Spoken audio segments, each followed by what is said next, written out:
অজেলে তোমার সঙ্গে কোয়ঞ্জন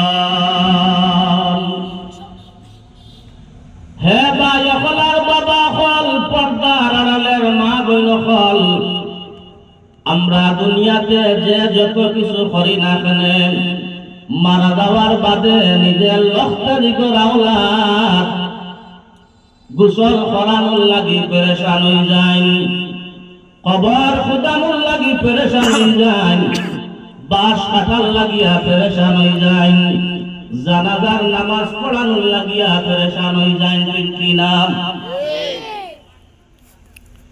এই দুনিয়াবি মায়া ত্যাগ করিয়া শুধুমাত্র তিনটা সাদা কাপড় লইয়া অন্ধকার কবরের মধ্যে আমরা প্রত্যেকরে রাখি দিবা।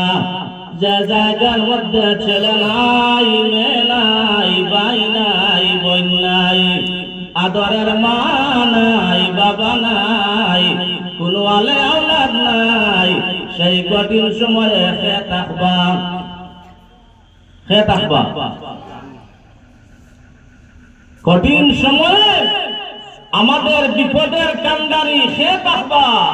নবী মুহাম্মদুর রাসূলুল্লাহ সাল্লাল্লাহু আলাইহি ওয়াসাল্লাম ইয়া রাসূলুল্লাহ ইয়া হাবিবাল্লাহ ইয়া রাসূলুল্লাহ ইয়া হাবিবাল্লাহ ইয়া রাসূলুল্লাহ ইয়া হাবিবাল্লাহ অন্ধকার কবরে যখন নিবেন আমাকে তাকিয়া নবী গো আমার শিয়রে অন্ধকার কবরে যখন নিবেন আমাকে তাকিয়া নবী গো আমার শিয়রে করিব সালাম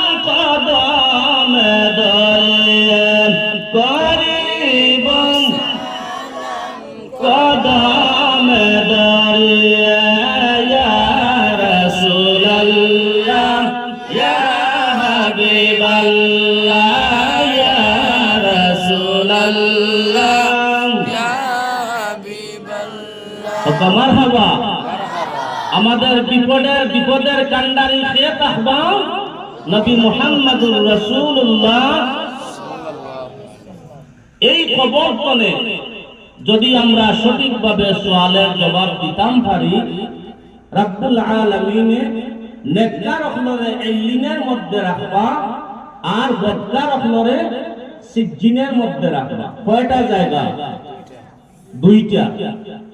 ইল্লিন হইল শান্তিদায়ক জায়গা আর সিজ্জিন হইল কঠিন ভয়ঙ্কর আযাবের জায়গা।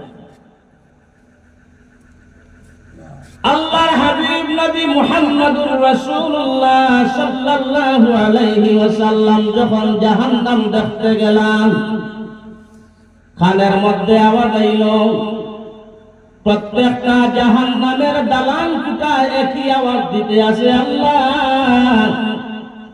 তুমি আমারে বানাইছো, আমি খালি পড়ি রইছি, বদকার হল কোথায় আসইন, গুনাহগার হল কোথায় আসইন, এরারে তাড়াতাড়ি আমার মুখের মধ্যে তুমি ঢুকাইয়া দাও। সে আওয়াজ করে জাহান্নামে, আওয়াজ করে সে জাহান্নামে আল্লাহর কাছে পর, আল্লাহ ওই বদকার হল আমারে তো বানাইলা এরারে শাস্তি দেওয়ার লাগি, দরার লাগি, আযাব দেওয়ার লাগি, কিন্তু এরা কই রাহমাতুল আলামিন নবী মুহাম্মদুর রাসূলুল্লাহ সাল্লাল্লাহু আলাইহি ওয়াসাল্লাম এই আওয়াজটা শুনিয়া দুইটা চোখ মুবারকের পানি ফালাইয়া আল্লাহ দরবার খান দিতে থাকেন, আল্লাহ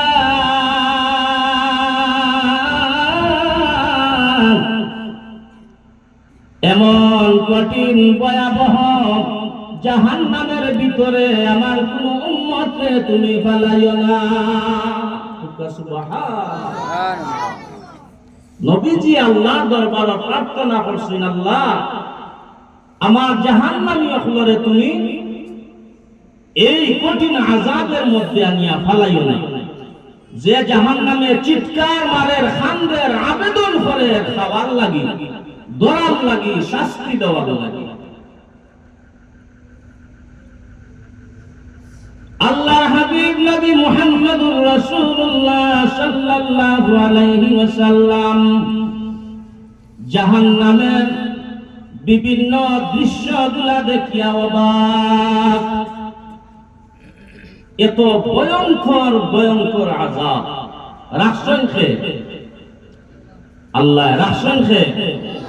আল্লাহ। সাইয়্যিদুনা নবী মুহাম্মদুর রাসূলুল্লাহ সাল্লাল্লাহু আলাইহি ওয়াসাল্লাম যখন জান্নাতের মধ্যে গেলেন,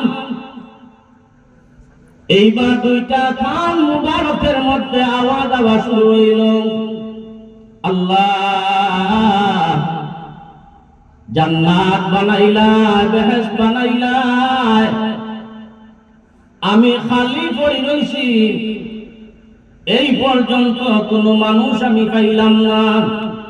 তোমার দরবার ভিক্ষা মাঙ্গিয়া তাড়াতাড়ি করিয়া আমার জান্নাতি মানুষ সকলে আমার পেটের ভিতরে ঢুকাইয়া দেও, হোক সুবহানাল্লাহ।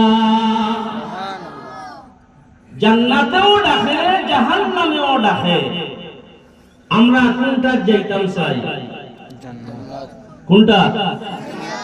আস্তে কইরা সন্দেহ আছে? জান্নাতও যাইতাম চাই। জান্নাত কয়টা এখন চাই? 7টা 8টা। কয়টা? 8টা। জাহান্নাম 7টা। বারাদারান ইসলাম রব্বুল আলামিন কুরআন শরীফের মধ্যে ঘোষণা করেন, ফাআম্মা মান সাকুলাত মাওয়াজিনুহু দেখে মেরা পড়ে আর ওকে ভিডিও কর এটা ছবি তুলে তারপর স্টেজ তাই দর আইয়া 5 মিনিট মোবাইল দিয়ে 10 মিনিট ওয়া আম্মা মান খাফফাত মাওয়াজিনুহু ফাউম্মুহু হাওিয়া ওয়া মা আদরাকা মা হিয়া নারুন হামিয়া। কোন সূরা কোন চাই? 30 নম্বর পারার সূরা কারিয়া। আল কারিয়া সূরার ভিতরে আয়াতগুলো আছে কিনা? আল্লাহ বলেন, বান্দা যাদের নেকির পাল্লা ভারী হবে তারা শান্তিময় জায়গায়, আনন্দময় জায়গার মধ্যে জীবন কাটাইবে। সুবহানাল্লাহ। আল্লাহ কইরা ওয়া আম্মা মান খাফফাত মাওয়াজিনুহু ফাউম্মুহু হাওিয়া, এবং যাদের নেকির পাল্লা হালকা হবে, যাদের বদির পাল্লা ভারী হবে, তারা অশান্তিময় জায়গায়, কষ্টময় জায়গার মধ্যে জীবন কাটানো লাগবে। ওয়ামা আদরাকা মা হিয়া, আল্লাহ কইল বান্দা হল এই অশান্তিময় জায়গা হইল হাবিয়া। অশান্তিময় জায়গার নাম কিতা? হাবিয়া। ওয়ামা আদরাকা মা হিয়া, আল্লাহ কইল বান্দা এই হাবিয়া দুজক কি তুমি তাই জানো? প্রশ্ন করলা। আবার শেষের ছোট্ট আয়াতের মধ্যে ছোট্ট করি আবার উত্তর দেন, নারুন হামিয়া। আল্লাহু আকবার। কইলা এই হাবিয়া দুটো কইল জাহান্নামের জ্বলন্ত দাউ দাউ অগ্নিকুণ্ড। চিন্তা করলেন, যেই জ্বলন্ত দাউ দাউ অগ্নিকুণ্ডের ভিতরে জাহান্নামী হল শুধু জ্বলতেই থাকবো, জ্বলতেই থাকবো, আমরা আল্লাহর আযাব চাই না আল্লাহর রহমত চাই? জান্নাত চাই না জাহান্নাম চাই? আল্লাহ তুমি কবুল করো হোক, আল্লাহুম্মা আমিন।